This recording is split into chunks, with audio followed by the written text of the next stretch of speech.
This episode was originally a live conversation at Founders Tab back in April 2022. If you as a company want to grow and keep happy employees and also get the young people on board, the Gen Z, do you think anyone wants to work with Excel to do like any of the spend and send that with house post around and like, for real?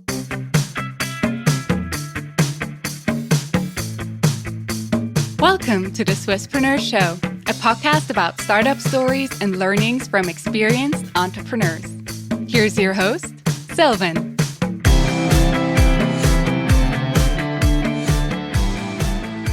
So, hi everyone, it's a pleasure to see all of you here. Basically, today we're going to talk everything about B2B sales, and there's probably the legendary Lars, the real sales guru here in Switzerland. So thank you so much for being here today. It's a pleasure to have you again on stage.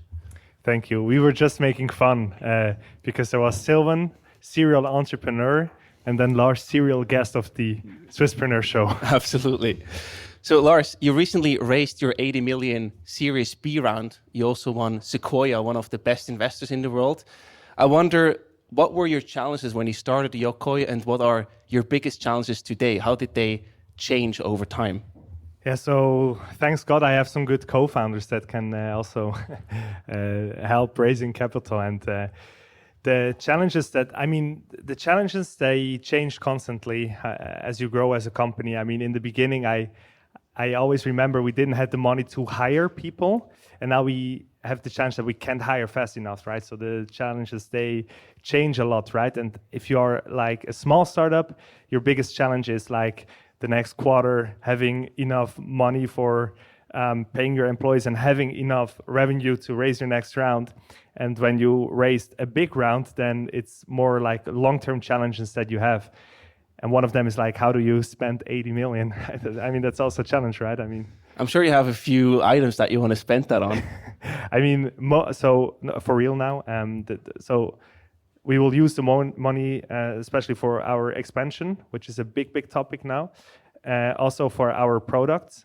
So we are heavily now into the payment section. I'm not sure if you have seen that. So we have announced a credit card with 2% cashback, not making any ads here for people that, well, for real 2%.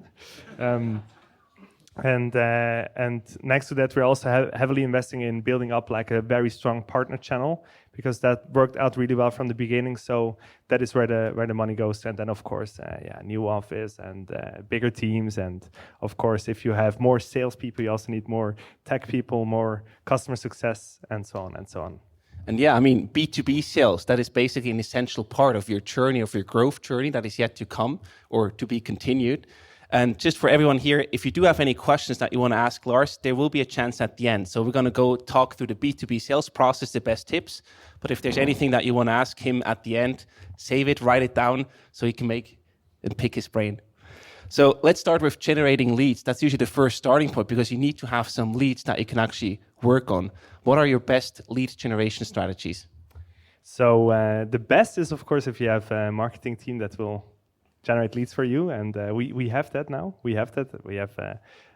We always had a great marketing team, but now when I look at my BDRs, they can really do some lead calling, which it's crazy to see. And in the beginning, of course, when you start, you don't have that, right? You need to build up your marketing channels, branding. You need to have the awareness until the leads come, and then of course you have to, as a founder of a company, or if you do sales. Or you do both, then you have to, of course, generate the leads on your own. And I think the best approach is to use a multiple channel approach. And the thing that still works the best in Switzerland, especially, is calling and emailing. And the best is if you connect the dots with, you need to have a game plan, like when you send out the first email and then you make a quick call, you send a LinkedIn request. And the cool thing about 2022 is you can automate that all, so you don't have to do that all day long. So use the $200 for the tool. Fair point. What role does LinkedIn play in that regard? So I think, what I found out, but maybe it's different for other companies. What I found out when, like in the beginning, we try to do a lot of lead generation through LinkedIn because it's very convenient. You go into Sales Navigator, you type in, I want to look for CFOs, companies between 50 to 1,000 employees. That's what we usually were looking for back in the day. And then, of course, located in Switzerland. And then we just send out LinkedIn requests, so connection requests with a message. We were also sending out in-mails. And what was very fun is that the in-mails, they never worked. I think I never got a single reply on an in-mail. They just look like ads. Right. The connection requests, they work, but they only work because there are people out there like me that just accept every LinkedIn request. I didn't do that in the past, but then when we like raise money, you get like tons of LinkedIn requests, and everybody tries to prospect you then. So it's so if you think like when a company has raised money, it's a good time to reach out. Usually your email will go under, so they will not see it.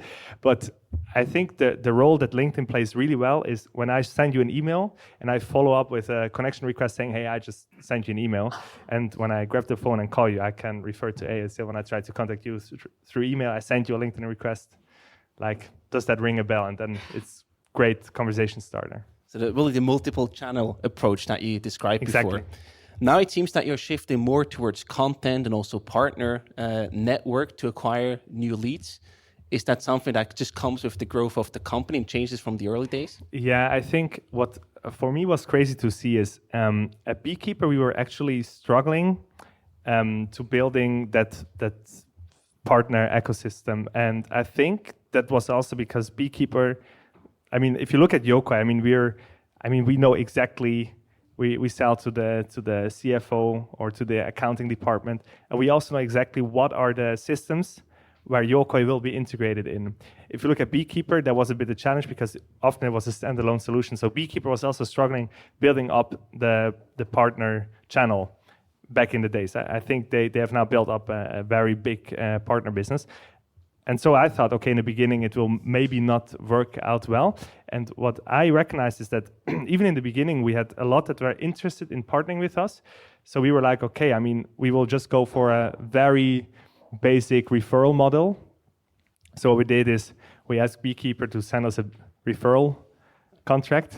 And we changed, you have this function, search and change, and we changed Beekeeper with your expense robot back then. Right. And then we closed some referral agreements where you get like 10% basically of the contract size you get if you do a referral. And then we started out with some partners that were actually selling to the same persona, or they were somehow connected to one of the systems where Yokoy was integrated. And that turned out to work really well. And we won like Stadler Rail, which is one of the first big deals that we really won, was actually from one of those referral partners. Amazing. When does it actually make sense to switch to a partner program instead of doing everything yourself? Is there a certain threshold where you say, at this revenue stage, it makes sense to start thinking about a partner program, or what's the ideal setup? So I think looking at the referral partnership, I think there's not like a too early. Referrals are always super good. And one thing is also really important. Do not tell everyone that you have like a referral partnership, because then when someone opens the door for you, that really sucks. I mean, if I can open a door for someone, I will always do that without referral agreements. And I also expect that from other people that, like in the community, you know what I mean? So the referral partnership, you can start very early on. That works really well. There's absolutely no risk included. The only thing that can happen is that you get referred and you're already in that account. So you have to also be very transparent with your partners there. For the reseller part, where they do like the full sales cycle, and then you also have like implementation partner, or the best is like you have the reseller and implementation partner, so they sell your solution and implement your solution. I would wait for that until you have really cracked the nut and you have your knowledge base available. Because that we started very early with the reseller partnership, and you really need to have a proper training in place for your partners. Otherwise, it really won't work out. Especially as a startup, when your product grows like crazy, and every week you have a new feature, or you decide to stop with something that you did before, and they will just sell it still. So that is what I can say from like timing. So the partner program, the referral program, it's not a magic bullet. It also really needs a lot of attention and nurturing on top of that. Yeah, absolutely. So now we talked about generating leads, but of course you also have to work on these leads once you have them in the pipeline. So how do you actually build a relationship and then move them through your sales process to win them as customers eventually? How can you focus on that relationship part? Yeah, I think it's really important because the time is limited and you have also a limited funnel that you can really work on, because if you have like a funnel that is full of leads, that's also, you won't be efficient. So I think, and we did that too late. So if I could travel back in time, what I would do is really, once you have a positive reply and you have someone interested in, like really do a very, very proper qualification process and really finding out like, is it a fit, right? Because you always speak about like the marketing qualified leads, sales qualified leads, and that you really have to determine like what are the points, the check boxes that need to be ticked, that you are willing to spend 1 hour demo call, whatever. So I think that is like that is really important. And do you have good examples for that? Like, what are your check boxes that you tick? So I think you have a strategy as a startup, right? So for us, it's like we want to be the number one spend management tool for mid-sized and enterprise companies, and we want that every dollar spent goes through Yokoy. And then from that on, you build your ICP, your ideal customer profile, and based on your ideal customer profile, you do your qualification process. So if we say, hey, we are not speaking to companies that have less than 50 employees, then of course my first question will be, yeah, how many are you? And if you say like 10, then I can tell you, right, like, okay, hey, this is it's not a fit, right? And then you also have like you have demographics, firmographics, technographics. I mean, also depending on the systems that you use. If you tell me you use SAP, it's already an indicator that, hey, that is a good sign. If you tell me you have a very specific sports ERP solution that you have built 2008 and is hosted in your basement, then probably Yokoy will not be the solution for you. Nice. So what do you then do afterwards? Are there any, you also want to eventually close the deal, right? And we always call this sense of urgency in the sales process. So your product is there, you have your subscription, but sometimes the customer don't really have any urgent need to replace their existing solution or to close a deal with you. What are your tips and tricks to sort of speed up the sales process and say, hey, you better close this month and not next month? That was actually one of the things we were struggling with, because when we really started out, COVID hit. And as you can imagine, everyone was, of course, looking for an expense management solution back then. They were like, hey, we're not traveling, let's look out for expense solutions. So we actually turned that to our advantage to tell them, like, we had to educate them and tell them, like, hey, now is really the time to look at these processes again. So what I would recommend there, so look, if you have a critical event, that's like the best thing that can happen. If you know they have a solution in place that will be discontinued, that is jackpot, really, because then you can say, okay, the solution will be stopped on the 31st of July. So you need something in place by the 1st of August, and that I can guarantee the slot to you. I need to reverse engineer and I need to have your decision by the 2nd week of May. Done deal. Perfect. But that only exists in the perfect world. And unfortunately, we don't have many of these cases. So what we try to do, and that works out really well, is when you do your pitch, you need to start at a 30,000 feet above topic, really like a board topic, that you show your prospect that if they continue doing what they're doing now, that they will eventually run into problems, right? So what we, for example, say, and that works really well, is I mean, we tell them and we show them stats about, for example, talent scarcity. Like, it's really hard to find talent, to attract good talent. And if I mean, myself, I would not work for a company where I could not use my MacBook Pro. I would not do it. And I think I said it even in an interview with you once.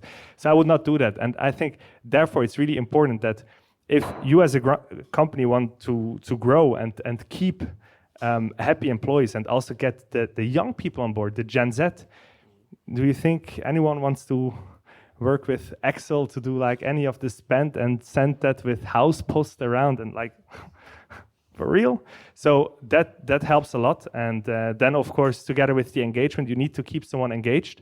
And also from the first discovery call, that's why I said it's so important to have this discovery call. You also need to ask, like, when I show you the solution, and you like it, what would be a timeline where you would love to have this ready? And usually when you ask this question, you also get the answer by yesterday, which is also a good indicator.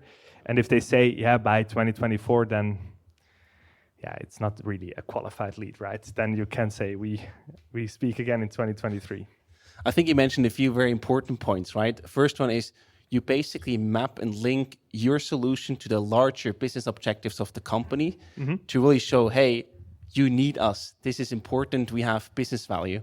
Do you heavily focus on cost reduction, or can I also, with the talent, for example, make more money with your solution? What is the pitch there that you do? I just wonder. So that is also a very good question. So there are usually, and that is really true, there are two main motivation reasons for buyers. One is money, and the other one is recognition. It's always one of the two. So what do I mean with money? Money could be a solution where you get more money from, that makes you money, like a money printing software machine, or the other one is a solution that will save you money, which is usually top of the interest of a CFO, of a classical one. And then you have also the recognition thing, and that's really important because back at Beekeeper, we were selling a lot on the recognition part of being the greatest chief HR officer of all time because you changed the way how a company communicated. So Beekeeper is a communication platform. Many of you know for sure they are a very successful startup. So you need to know like what is moving the needle for this person. It's always one of the two. And of course, if it's money, you always need to link it somehow to the overall business goals that the company have. And that is what you find out if you have a relationship with someone that you are working on, right? You also ask, like, because you have a genuine interest in the company, what they do, what are the challenges that they face, where they want to go next, what are the big topics that you hear, and yeah, people will tell you if you have the relationship.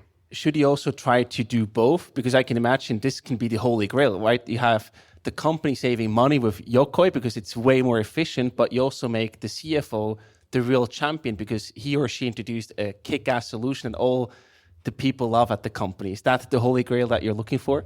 Yeah, absolutely. But usually one of the two is stronger. But the holy grail is if they can save tons of money and be the coolest CFO of all time. And now with the leads, you often also said you have to reverse engineer the process, right? So do you also really talk about a mutual closing plan with the prospect to say, hey, these are the steps that we need to go through in order to have a signed deal at the end? How important is that? Yeah. So I think for everything you do in life, a reverse engineered process makes a lot of sense. And the mutual close plan is the instrument that you use in the very beginning, where you say, hey, look, this is the goal where we want to go to. And then you start to reverse engineer the steps that you need to take to get to that goal.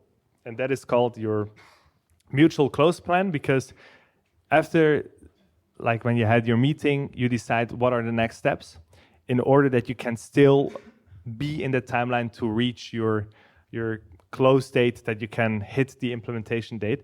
And we do that all. So we also have like the mutual close plan as a Salesforce field. So really you have to define these stages. And also we need the commitment from both the account executive that's working on the deal and also then from the prospect that this next step. So what I mean with that, it really needs to be like in your calendar, you need to have a clear next step defined. And in that mutual close plan, what role do special offers or free trials play? Do you do any of these? So free trials, so it depends a bit on the solution that you do. Like the more complex your solution is and the more customizable, the more your free trial will suck. Because,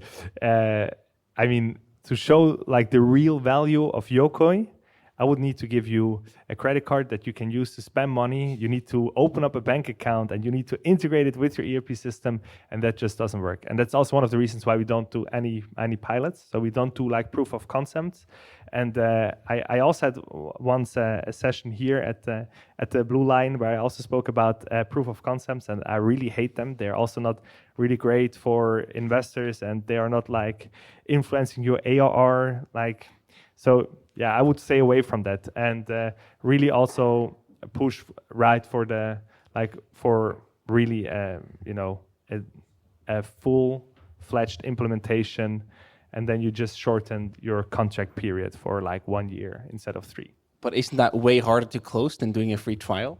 So the free trial, anyway, it won't help you to close usually. So, I can tell you, we did a lot of free trials at Beekeeper, and what they did really well is they were able to track like how many times that the prospect logged in and what activities they did on the platform, right? And that makes sense for the solution that they have. I mean, we have the same. We just don't have like the fancy dashboards, but I can tell you most of the people that do free trials, they will not try it out. And even myself, we bought sales loft licenses, and I was also insisting on a free trial for 2 weeks. And did you think I was doing one single activity on sales loft in that time? So you basically say free trials, it's a waste of time and resources. If they really insist on it, you can do it, but then you have to... Yeah, the thing is with trials, you have to moderate it. You have to be in constant talks with the prospect and engage them, because otherwise, you will lose them there. And what do you do with a client that says, hey, I love your solution, I want to have a full-fledged implementation, but your price is too high, I want to get a discount? I mean, it's also a bit different than it used to be, right? So now we have implemented a new pricing plan where it's not so easy to get discounts, also not for the AEs. So there are like rules and we got so corporate, oh my God. So they have to do a request to me. Yeah. Shit. No, for real. The price is too high, I need a discount. Usually is like they don't understand like the value of the product, or it's just something that they always do. And I think instead of, the thing you do not want to touch usually is like the recurring revenue. Like, I think what you can do is you can give. It also depends a bit on like what are your goals as a company. I mean, if you're raising money and you are in talk with Sequoia and you need to deliver like a bomb quarter, then of course you're looking out for stuff like that, and then you have leverage. And I think, and that works actually really well if someone says like, hey, the price is too high. What we also do is we try to make the deal even bigger, that they pay even more, but they get also more services on top, that you say, hey, look, we will go for Yokoy expense, Yokoy invoice, and you will take the PO matching on top, and we will have all your purchase order invoices also on the tool. Then we can do something with the discount. But one thing that has changed a lot for Yokoy is that we have the card with cashback, and usually when you do the business case calculation, it's super easy to do that. But if I go back, like when we started out, we did of course a lot of discounts, and it will end up being a little bit like a bazaar, but that's not bad at all, because the customers that buy very early, they usually don't have the same product than someone that buys, like if you're 3 years old and you're 180 employees, then usually the product is much better, so you can also have some argumentation, like, and therefore I think it's okay if you do that in the beginning. Part of the game, sort of. Absolutely. Referrals, that's also an important point on two ways. You giving referrals to the clients that are interested in your solution, but also you asking for referrals from your clients. Mm-hmm. How do you make both of them happen, and when is the right time to show or ask for them? So the best partnerships that we have, referrals, are the ones where we constantly give each other referrals. A very good topic is the VAT reclaim topic.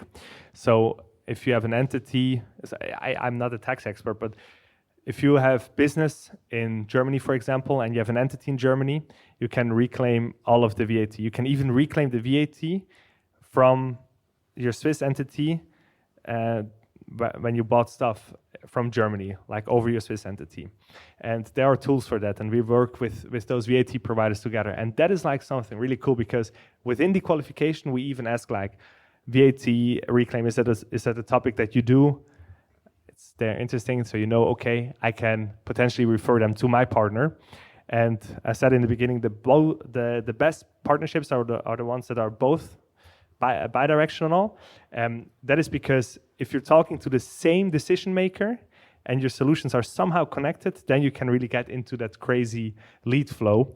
And that is like, for me, that is like the holy grail, because, and now I come also with some figures, you will be 6 times more likely to close like a referral from a partner. And then if you talk about customer referrals, you have like a 90% win rate. I mean, you really have to be, I don't know, that how can you fuck up a customer referral? I mean, usually that are the easiest one to close, right? When do you ask your customers to send you referrals? Do you specifically ask them when they close a deal with you, or when is the best time to do that? Okay, so now going back again to the discounts, a really good thing you can do, especially early stage, is to ask for referrals for a discount.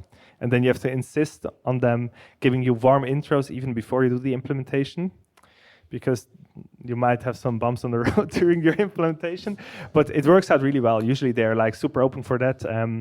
I know many people are not comfortable doing that because it's like a Staubsaugervertreter. Like, you sign today, you get 10% discount, but I need 2 referrals.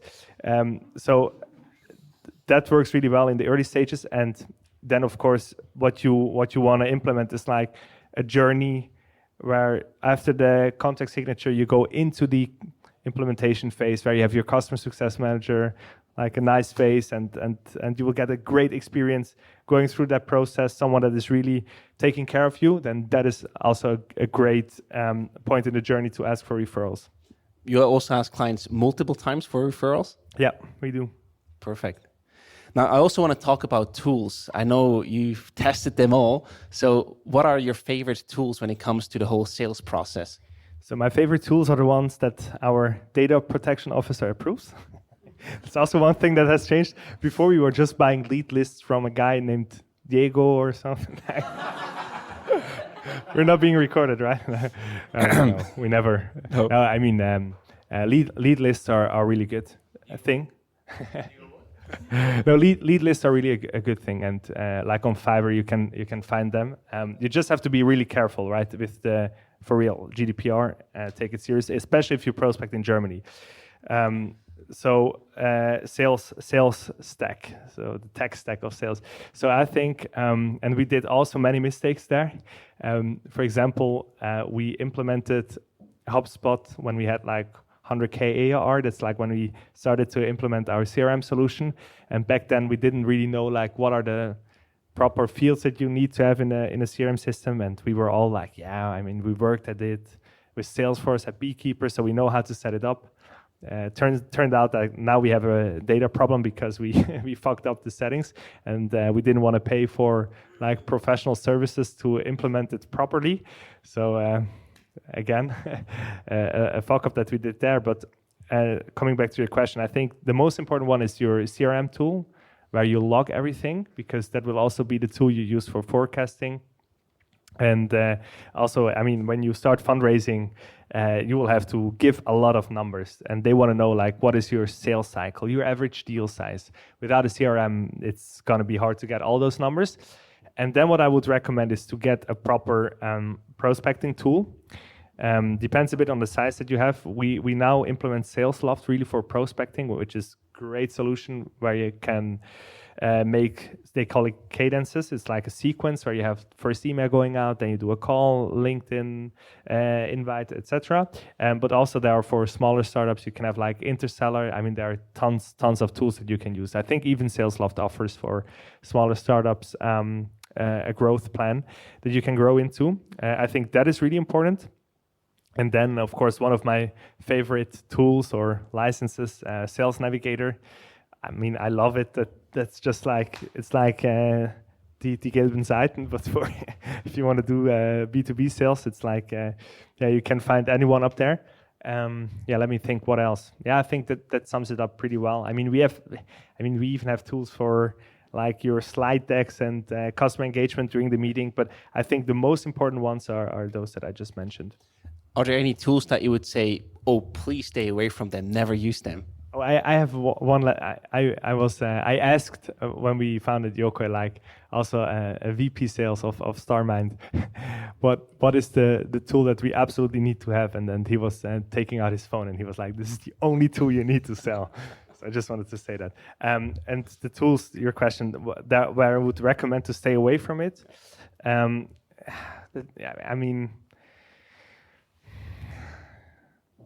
We never bought a tool that I regretted, right? But that's also because my co-founder Thomas, who is the CFO, he was a CFO before, and he really doesn't like spending money. So I always came up with great ideas, and then he always said typical fight turned between. out to be no. Yeah, but bad tools. No idea really. Sorry. Fair point. So to wrap up the conversation, I have 2 more final questions for you. Then we can open for the Q&A session. What's the number one misconception from your experience that people have about being a great salesperson? I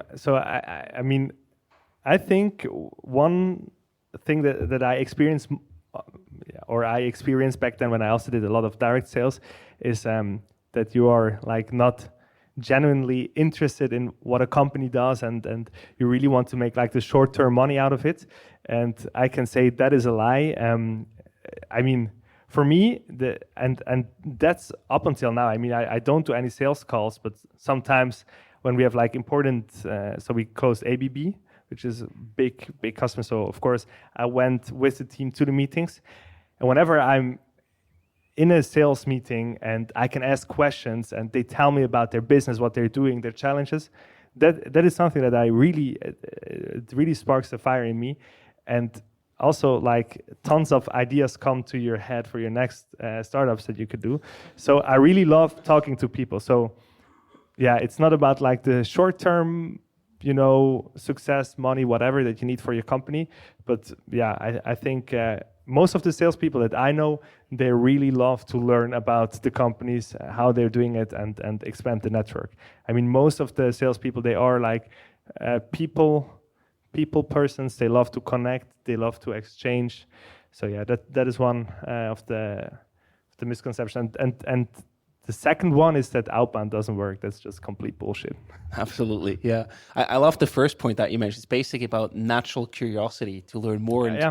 Yeah. It's actually, we did a candidate assessment sheet where we have like some points that we check, and one is like curiosity. That's like a point that we really look out for in salespeople, and also coachability, emotional intelligence.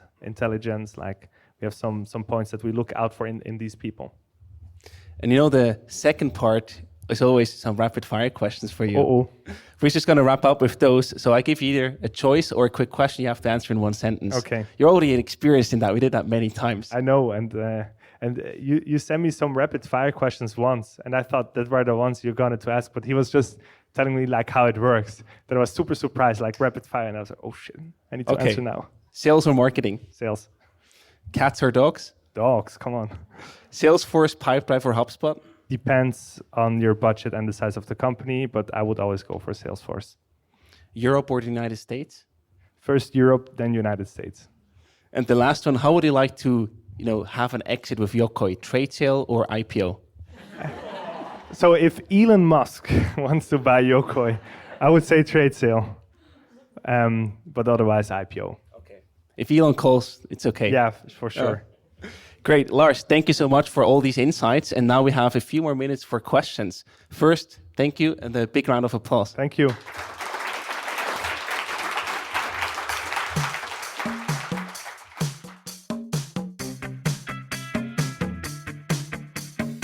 We hope you enjoyed today's episode.